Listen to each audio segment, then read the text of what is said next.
জমায়েতে আমরা উপস্থিত হতে পেরেছি, আলহামদুলিল্লাহ। লাখো লাখো দরুদ সালাম প্রেরণ করছি বিশ্ব মানবতার মুক্তির দূত সরওয়ারে কায়নাত বিশ্বনবী হযরত মুহাম্মদ মুস্তাফা সাল্লাল্লাহু আলাইহি ওয়াসাল্লামের প্রতি, যার আনিত বিধান প্রতিষ্ঠা করার জন্য আমাদের সব ধরনের কর্মপন্থা সাল্লাল্লাহু আলাইহি ওয়াসাল্লাম শ্রদ্ধার সাথে স্মরণ করছি।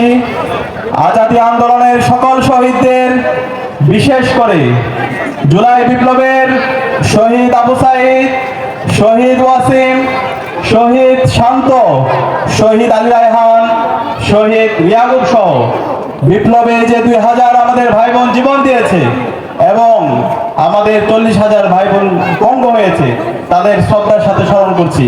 আল্লাহ পাক তাআলা সকল শহীদদের জান্নাতুল ফেরদৌসের মেহমান হিসেবে কবুল করুক, আল্লাহুম্মা আমিন।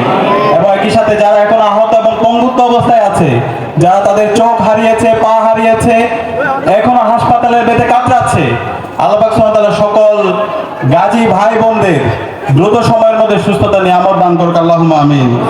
সম্মানিত উপস্থিতি, আজকে আমি যেই জমিনে দাঁড়িয়ে কথা বলছি, এই জমিনটা একটা ঐতিহাসিক জমিন।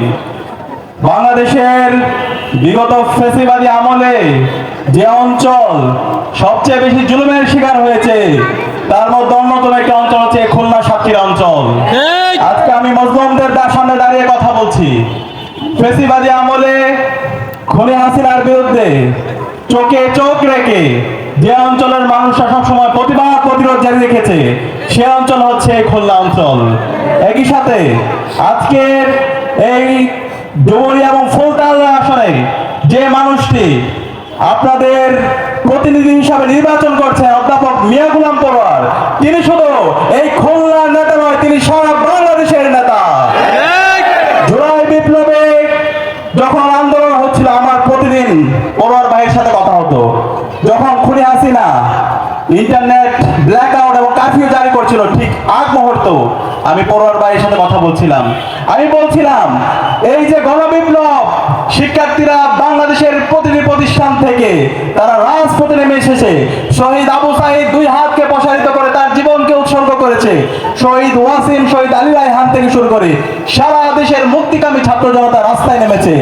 আপনারা রাজনৈতিক দল, বিএনপি, জামাত, সকল রাজনৈতিক দল রাস্তায় নামেন এবং এই হাসিনার পতন আন্দোলনে ঐক্যবদ্ধভাবে রাস্তায় নেমে, রাজপথে নেমে আপনারা এই আন্দোলনে নেতৃত্ব দেন।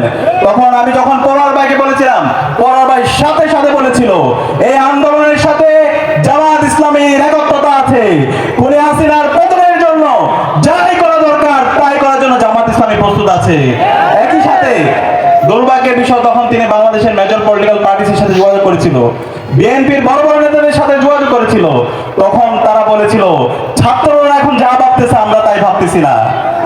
ছাত্ররা এখন যে খুনি হাসিনার পতনের দাবিতে আন্দোলন করছে, সেটা নিয়ে তাদের কোনো ভাবনা নাই। তারা তখন বিলাসিতায় ব্যস্ত ছিল, কিন্তু আজকে তারা বড় বড় বিপ্লবী সাজার চেষ্টা করছে। আমরা আপনাদের এই আসনের যে প্রতিনিধি অধ্যাপক মিয়া গোলাম পরোয়ার, সেই মিয়া গোলাম পরোয়ার আজকে একদিনে তৈরি হয়নি। দীর্ঘ ফ্যাসিবাদী আন্দোলন, লড়াই, সংগ্রাম এবং জেল জুলুমের মাধ্যমে আজকের অধ্যাপক মিয়া গোলাম পরোয়ার তৈরি হয়েছে। বিগত ফ্যাসিবাদী আমলে 7.5 বছর তিনি জেলের মধ্যে খুনি হাসিনা তাকে বন্দী করে রেখেছিল। দিনের পর দিন, বছরের পর বছর বিভিন্ন মিথ্যা মামলায় অধ্যাপক মিয়া গোলাম পরোয়ার ভাইকে নির্মম নির্যাতন, নিষ্পেষণ করা হয়েছে, রিমান্ড দেওয়া হয়েছে। অধ্যাপক মিয়া গোলাম পরোয়ার ভাই কথা এবং কাজের মধ্যে মিল রেখেছেন।